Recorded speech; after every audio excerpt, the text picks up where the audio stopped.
Pasco50. Here's Turner. He'll take it from here.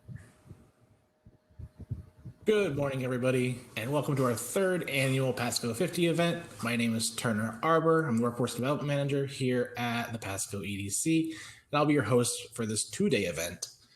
Before I introduce today's speaker, Robb Braun, I want to take a brief minute to go over some housekeeping items that will help you and navigate this platform a little bit better. You may have noticed already that this is a virtual replica of an event hall where you can see and speak to everyone at your table, while also double-clicking on other tables to move around the room and virtually network. You can also chat with people individually, with your current table, or with everyone at the event by using the chat function at the bottom of your screen. Right now, we're in presentation mode, which functions very much like a standard webinar. You have the same chat functions I mentioned before, but to the right of me now. You can also enter questions into the Q&A tab, which I will follow up with and ask Rob those at the end of the session. When we are done with the presentation, we will remain at our tables and I will moderate a focus group session. It will include about 3 questions to discuss at your table, and we will record your sentiments to include in our annual workforce report that will come out in 2 months. With all of that covered, I'd like to introduce today's speaker, Robb Braun. We're very happy to have Rob with us today. He's a human motivator and accomplished keynote speaker in the realm of personal and professional leadership development. For more than 2 decades, he's had passionately delivered presentations to groups and organizations on the topic of personal and leadership success. He's inspired by his own life events, and Rob has been coaching and speaking to help folks make positive, everlasting change in their lives. Rob, welcome, and thank you for sharing your time with us today. I'm going to bring you up on stage. And good morning to you. Good morning. And I will let you take it away. All right, beautiful. So good morning, folks. This is going to be different. It's going to be fun. First, I want to thank Mike and Turner. They have been awesome to work with these past several weeks in planning for this event. I got my little timer set so I don't run over here. And it's been real fun to work with them, and especially as we're trying this new technology and still allowing the show to happen, which is very, very cool. So thank you so much for both of them for getting us all set up and being able to bring us all together right here. And it's my honor to get to be with you. This is such a different thing, getting ready this morning and getting dressed to walk into my home office so I can be with you all this morning. It's our times right now. And what I promise as I'm delivering today, that I'm not going to let these times get in our way of doing good business. We've still got to move forward. And I know that I don't know all the adjustments you folks have had to make, but I know folks in just about every aspect of business has had to make some kind of adjustment. I know I certainly have in my business. And as I speak with folks out there and you get to understand what they're going through, there's a lot of change out there and still tons of opportunity. And the fact that we're choosing to get here together this morning and take advantage of this technology and still be able to move forward and do good business is an awesome thing. I want to acknowledge each of you right now for making a commitment to invest in yourselves, commitment of time and energy and being here today and whatever you're able to glean off of what I'm able to present here today and from the folks that you get to meet. Obviously the platform allows you to build a network and meet with folks that are professionals in your world so that there's that added piece that you still get to increase your database and extend yourself through meeting new folks here today. What I'm going to do is I decided not to PowerPoint you, and what I am going to make available following today and again following tomorrow is I'm going to give you all my notes. So if you like to write things down, by all means write things down. If you just want to sit back, listen, and take it in, by all means do that. There's going to be an opportunity after these first 15, 20 minutes where there'll be a Q&A opportunity. If along the way this morning as something comes up and you've got a question, jot that thing down, or go ahead and throw it in the question tab, so that when it comes time for the Q&A, that's all set up. And I love responding to questions. And then when we do have an exercise later on, I hope it works out that I'm able to join you at your tables and we can actually meet and continue the learning that takes place today. So there's nothing off limits as far as questions. And my invitation to you is you're committed, you're here, wherever you happen to be on the planet. Take as much as you can in. This is all for you this morning. And that's what I'm here. So I am right now, I'm physically in Southern California in my home office. And it's cool that I get to be wherever you happen to be, and whether it's in your home, your office, or wherever you're conducting business right now. So let's go ahead and roll right here. So we're going to break this up into a couple days, and the focus is going to be on your folks, your personnel. And what we want to begin with is really taking a look at how important the people are in our business. I'm going to do a little click right here. The people in our business are everything. You can be providing the most incredible product, the most incredible service, and if you don't have the right people in the right places, it's going to be a painful gig. Jim Collins said, pick the right people and keep the right people. Pretty simple, right? And yet it's something that we don't regularly do. And I know each of you can relate to, and I'm not sure what role fully you serve in your business, but you can relate to what happens when we end up maybe finding a good person, but we don't actually make a great match for where they needed to be, or we really miss and end up bringing a person on board that is just not the right person for our organization, even though they bring qualities and good human being and all of that. And I'm sure you can all relate to, we actually brought some really negative, not good people into our company as well, and that happens as well. So what we're going to focus on today is how to find those A players, how to get those A players on board. And first of all, let's just talk about what the heck an A player is. An A player is that person that is all in. They bring the skills, they bring the characteristics, the attributes, everything that you're looking for in your organization that's going to help you to be able to thrive with whatever your product, whatever your service, whatever your endeavor is. And they're the kind of person that just makes everybody around them better. And it's not just enough to bring on good people. We've got to identify what it is that we're looking for in the next great person that we're going to bring on board. I've done a lot of work with Darren Hardy, publisher of Success Magazine, and one of the things that he suggests is that we identify the 12 things about this person to fill this particular role that are musts, that are non-negotiable. Now, you might be thinking, wow, 12 out of 12? Man, if I could just get 6 out of 12, that'd be pretty damn good. And that's not bad. But remember, what we're trying to do is we're trying to give us the best opportunity to succeed in our business. And if we settle for 6 out of 12 or 8 out of 12, or cut the list down to 8 and go, if we can just get someone that has these qualities or these characteristics right here, then it's a win for us. And that's where we might be making a mistake. We can get good enough people, and there's plenty of good enough people out there. And yet, more times than not, they end up being very disappointing for us.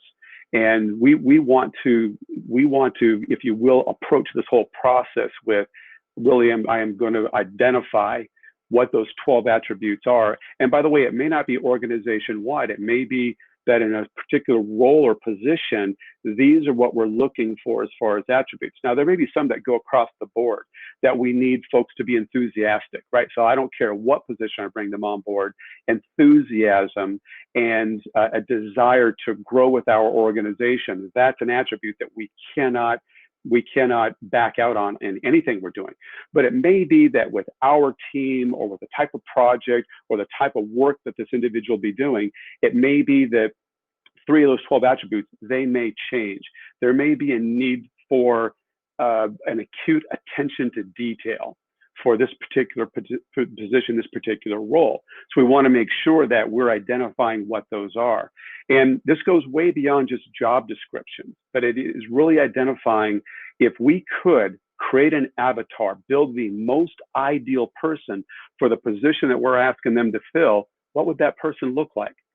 And what gifts do they bring that are an absolute must? Now, when we're talking about A players, this was something that the first time I heard it was Steve Jobs. What he said was, A players hire and want to play with other A players. And then he talked about folks in senior positions. B players will hire C players because there's less competition for them. And it makes them shine more brightly. They're settling into mediocrity and being a B player as opposed to A players demanding everybody play a big game. And then he went on to say, only hire A players.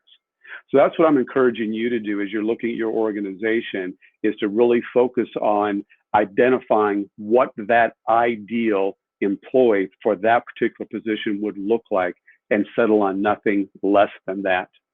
Before we can even get there, though, we've got to talk about the culture of our company. You may have heard this one before. Peter Drucker said, culture eats strategy for breakfast. And what he meant by that was, we can come up with we can build the employee avatar. We can build what an A player looks like. If we, though, have a culture that will not support and be what that person's looking for in an organization, there's no way we're going to win the day. There's no way we're even going to get those folks to even come to visit our company, because our reputation is one that is less than what an A player would be looking for. So we've got to take a look at our culture. And it's said that we attract who we are, not who we are looking for. And it went on to say, we repel who we are not.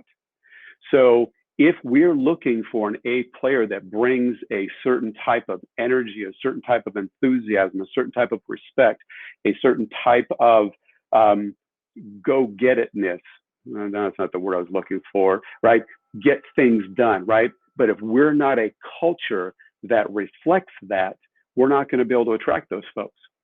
They're going to be attracted to what they're bringing. And they want an organization that is looking to fill the organization with those types of folks, those go-get-em folks, those get things done folks, those let's innovate, let's solve this problem, brings a positive attitude to every day. So we want to make sure that we've got a culture that reflects that. And you probably have heard this before, culture in any organization begins with our leadership. So leadership is going to be the key to everything. If leadership is not a reflection of who it is that we're trying to attract to our organization, we won't get them. We might make ourselves look good for the moment, and we may somehow coerce or somehow get that person to come with us. But if we can't back everything up, we can't be what they're looking for in this organization, we'll end up losing. So as leaders, we have got to be who we're attracting, and knowing also, now this is not a course on leadership development, but we have just got to realize that we're the model for everything that we're looking for, from our existing folks and the folks that we're looking to recruit. So if we can't get our culture and our leadership to that place that will support bringing full-on A players, we've got work to do. And that's not saying don't start looking for those A players and start looking for ways to be able to attract them, but let's get to work on our culture and let's get to work on our leadership. So what I'm going to do is I'm going to send you something that, rather than going through those leader attributes, the first one starts with confidence, inspiring, authentic, goes down there. I'm going to send those to you, right? And I'll make sure to give you a little bit of chatter on each one of those, on why those are important or what we're actually looking for in there. But we have got to develop our leadership, and our leadership is going to set the tone for everything. It'll set the pace. It'll set the standards for quality. It'll set the standards for work ethic. It'll set the standards for everything. If leadership is not what we're looking for, we're not going to be able to find that. Now, when we talk about the team, Jack Welch said it beautiful. The team that fields the best players wins, period. Simple as that. And that's it. The best people on the team is what's going to create a winning team. Now, we're obviously going to have to get them all to work together, and that's part of what we'll talk about in a little bit, about how to make sure they're a great fit. A players that are not necessarily a fit for our team, that don't have all those 12 attributes we're looking for, is not necessarily a good hire. So we've got to make sure that that person is going to complement and be exactly what we're looking for as we're trying to build that team up. But we have got to start with knowing that people are going to be, and having the best people are what's going to help us to be able to get to that crazy, crazy successful place in our business. In general, 1 in 4 of the folks that we're bringing on board, good performers. More than half of them are disappointing, and then we've got that final fourth or a quarter of the folks that are just seriously underperforming. There was a Gallup study, a Gallup poll, and a lot of you HR folks have probably seen this. If you have not, I'll make sure to include that as well and send that to you. But the Gallup poll basically said this: out of every 10 people in our organization, 3 of them are toeing the line. There are engaged folks. They're the ones that care about the message, the mission. They're the ones that care about our success. They're the ones that bring themselves to the business. That's probably everybody in this room right here. You care about the company. You bring your best version of you. You're always developing. You're carrying this thing. Then they said, so we've got those top 3, 5, half of the people are good enough. They're not bad employees, but not great employees. They do what they're supposed to do, but they rarely go beyond that. They're waiting to be told what to do next rather than finding that next thing to do. They're waiting to be told they need to get additional training rather than saying, hey, I'd like some additional training. And again, they're not bad employees, but they're and what they actually are is a little undecided. And I'll spend a little more talking about that when we talk tomorrow on how to keep those great folks. And then there's that 2 or that last quarter of the folks that wish they weren't there. In fact, they're wondering how come they haven't gotten fired yet, right? So imagine you've got a soccer team. You got 10 kids on the team. You've got 3 trying to score for your team. You've got 5 that are running around the field all directions. They're glad they're on the team, but they're really not sure what their job is. And then you've got 2 trying to score for the other team. So if you think about that, that's a hard win. That's hard to have a victory that day. And if that's what we're doing day in and day out, that's a tough one to get past. So that's what leaders are dealing with when they don't have folks that are the right people in the right places and they're dragging these folks along. They've got people on their team that are actually undermining forward movement. And that may be some of what you guys are dealing with as well. So some of the mistakes we make in hiring, we hire a solution to a problem rather than identifying the right person for the position that we're looking for. We're in reaction mode. We got to get someone to take over accounting. We got to get someone who can take over this position right here so we can make sure to fulfill orders if we're in manufacturing. So whatever that is. So we want to make sure that we're actually hiring, looking for, knowing who we're looking for, and then hiring for the position that is needed, not just because we're trying to solve a problem. So other mistakes we made, just not having a thorough job description. I'm going to talk about one what it actually look like. Low flow of awesome candidates out there. So we've got to make sure that we've got access to a lot of good choices, a lot of access to A players, and I'll talk more about that. And then we've got a poor process, and I'll give you some insights on what that process can look like. So here's what we want to do. So what we want to do is identify a mission or the mission for that position that we're hiring for. What is this position going to do for the overall organization? How is this position going to help us to succeed in our business? Because remember, this person's not looking for a job, they're looking for a purpose. And then we want to make sure that we let them know what results are going to be expected. So they know right off the bat, there's an expectation that you're actually going to show up, perform, and produce results. We want to make sure they've got the skills that they need now. We don't want to hire projects. And don't get me wrong, there are people out there that have got potential, but let them go get the skills, let them go get the education, then let's bring them on board. If they have some other attributes going on, but they're just missing some of those skills and experiences, let's encourage them to go get that and then come on back with us. And then identifying the attributes we want to make sure that we're bringing on board. We also want to make sure that we're able to sell to our A players. Now, what are A players looking for in an organization? They want a place to belong, not just today, not just to fill a position, but they're looking for a place that they see themselves at. And part of where they see themselves at is they see other A players. They see other cool, taking charge, innovative, folks that love a challenge, loving their work kind of people that they want to be a part of. They want to belong to something worthwhile. And they want a challenge. They want to work on cool stuff. They want to be part of a movement.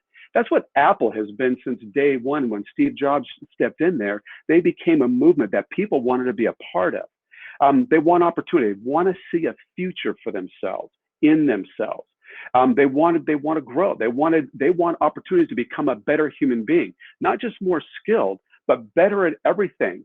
More patience, more attentiveness, working better with others, how to elevate some of those skills they've got, how to actually sharpen some of those attributes they bring and get even better at that, and maybe become a teacher or a mentor or a model for others in doing that. And then, of course, they want money. And the thing to keep in mind is A players, if we bring the right person for the right position, they'll pay for themselves. They will create opportunities within our organization that far exceed what we were paying them. So we want to make sure that we're not trying to get the best we can for the fewest bucks possible. We've got to be willing, and I'm not saying get crazy or fiscally irresponsible, but if we're wanting to attract these folks out there, we've got to make sure that we're competitive. And maybe we need to be a little more competitive right there. And the thing is, if we're bringing all these other things, pay is not going to be the make or the break as long as we're competitive in that, and we're doing that for them. So just real, as we're kind of wrapping up right here, wow, this 20 minutes went by really fast. So to be able to make sure that we increase the flow of candidates, referrals, which is why we're always wanting to spread our network. You're in a room today with other professionals that could be referral resources for you. The more we build our network up, the more we get to learn other folks in our industry, our profession, in the world of identifying top talent out there. That's going to be huge. And so much of it, and you've heard this one before, who you know sometimes makes all the difference. And then, of course, there's recruiters out there. You may have internal recruiters, you may contract, you may have some professional folks out there, and all of that still applies. We've still got to be real clear on the attributes of the person that we're trying to identify out there, the A player that wants to come on board, what we're all about. Of course, us modeling everything we're looking for those folks to be. That's going to make the recruiter's job so much easier when all those things are aligned. And then just making sure that we've got a great process on board. I'm going to zip through this rather quickly, and then I'll make sure, again, I promise you're going to get all the notes from what I presented today. So the process, obviously making sure we've got an awesome job description. And if I may, I'm actually going to make sure my alarm just doesn't go off on me right here. So I'm going to go a couple more minutes right here. So job description. This is an example in North County, San Diego company. Rockstar executive assistant wanted. If you want to work on projects that have significant positive impact on other people's lives, if you want to work on a team with other passionate, high-performing, and talented people, if you want an unprecedented opportunity to learn, grow, and develop yourself, if you're looking for something fun, flexible, fast-paced, and meaningful, then you have found your dream job. So that's a description that speaks to the mission and what we're all about, not just the duties and the responsibilities. Make sure you've got a screening interview. The screening interview is before you spend any serious time with this A player, that you make sure that it's a hell yes. I'd love to have this person on my team, and they'd love to be a part of us. We actually want to make it difficult for folks to even get through that process. We want to make sure that when we have that main interview, it's the real deal. We have the main interview, and then following that main interview, if that's still a go, we go, man, I'd love this person. Then we have what's called the fit. Do they fit with us interview? Now we involve the team that they're going to be working with. And it could either be one person who represents that team, or it can be a group interview. But we want to make sure that they get a chance to feel this person out energetically, identifying all those attributes, so they're making a great hire. So they make sure that I'd love to work with this person, and this person's going, man, I'd love to work with these people. And then make sure to check referrals. Too often times, because we're trying to solve a problem with the hire, because we got to hurry up and get somebody in there, we end up not checking the referrals, and we find out maybe this person shows up real well at first, those first 90 or 180 days, but then we get a little something different from them. So let's make sure we're doing that. And in all of this, we want to scare away the weak. We don't even want them showing up. And then, once we've got them, we've identified that person, and everything is a fit. And this is what we'll lead with tomorrow. We want to make sure that we have a world-class onboarding process that demonstrates to this person how glad we are that they became a part of our team, and how serious we are about making sure they feel welcome and a part of what we're heading on to. Okay, so I have yacked enough right here, and I want to make sure that I'm thoughtful for time and give folks a chance to be able to ask questions. Mike, if you, and I'm not sure who's going to handle this part of it, whoever's going to handle this to be able to come in. Turner, are there any questions from folks out there? I'm back. Thank you very much, Rob. That was very insightful. A lot of great tips in there too. Culture eats strategy for breakfast. I think that's a great one that will definitely be on my desk for a while. I love that one too. Yeah. So looking over at the Q&A, if anybody has any questions, feel free to type them in there. There's a couple in there now. We'll go over the top one first. As things are changing, as companies are changing, as their needs are changing for talent, what is changing, and what does the A player of the future look like? Where are they going as far as trends to make, maybe something that isn't as important to you as an employer, but is really important to them? Like you mentioned, growth in the company. What are some things that you think would better attract those A players of the future, and what trends you see and what their needs are? Well, and I tell you, this was already going on before March 15th, or whenever it really started hitting us. And that is looking for ways to be far more flexible in this idea of working remote and working virtually.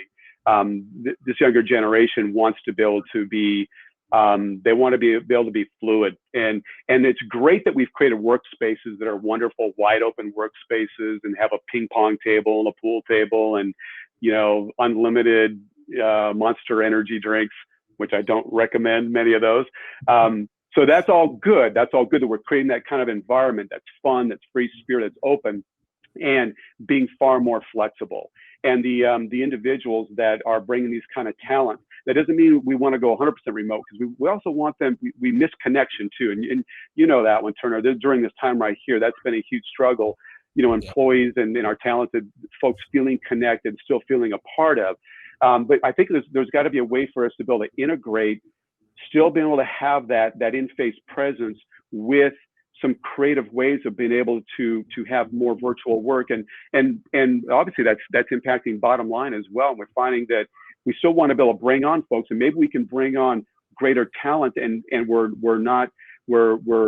reducing some of our other expenditures out there by being able to be far more creative in how we're engaging with these folks.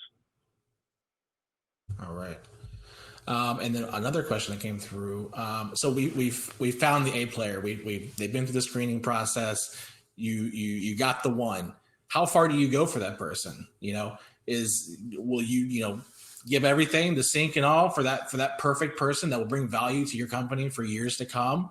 Or is there a line where you might, that person, they're the perfect fit for our organization, but it's too much for us to bring them on board? How far should you go for that? Well, that's such a great question, because you're going to live with this one for a long, long time. Know what your line is, right? Know what your line is, and there's got to be some risk involved. I mean, business is risk every single day. And if we have really found that person right there, we collectively have got to truly understand what we're willing to risk for this person. And that means the vetting process has got to be, incredibly rigid. There's a great story I recommend for all you folks out there, and that is a book called Tribal Leadership. And one of the things they talk about, there's a story about a hospital in the very beginning where that was really the question: how far do we go to attract the best players? And basically the board and the CEO and everybody says, as far as we have to, because without that, we don't survive in this competitive marketplace. So there's got to be a willingness to take some risks, and it's going to be different. And you probably know this when everybody's familiar with this.